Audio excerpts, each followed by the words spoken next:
ससुरा से आई नहीं हर हो, रात भर फेरी हम एने ओने कर हो।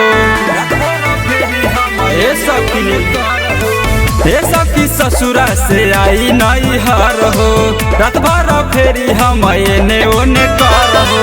दू चार बार जब ले चढ़े उतरेला ना कि हमारा दत हो गइल बा भाटार के, जब ले करेला ना नींद परेला ना।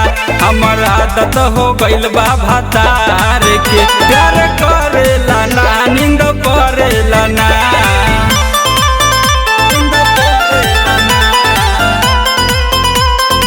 प्रीति फिल्म्स रिकॉर्डिंग स्टूडियो चिरैया।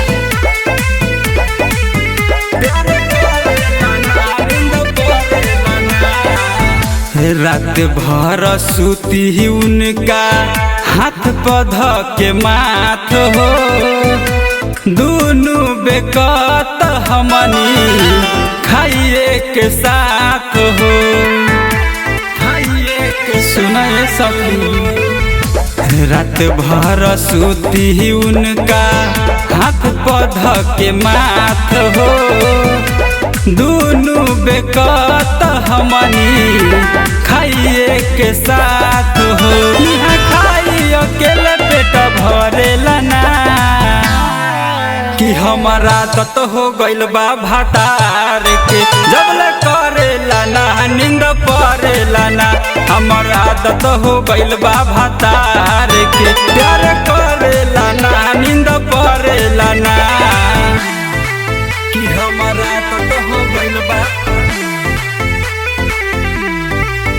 भाटार के, जब ले करेला ना म्यूजिक बाय मनीष जसवाल। नींद परेला ना। छनो भर न रहत रहन हमसे अकेला हो, मानेंद्र सैया देवरा तूफान में लहो।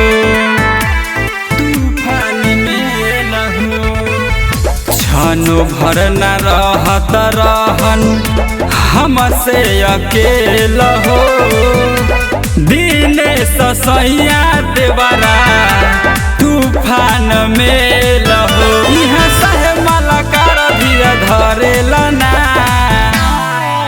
कि हमारा आदत हो गइल बा भाटार के, जब ले करेला ना नींद परेला ना। हमारा आदत हो गइल बा भाटार के, प्यार करेला ना नींद परेला ना। प्रीति फिल्म्स रिकॉर्डिंग स्टूडियो चिरैया।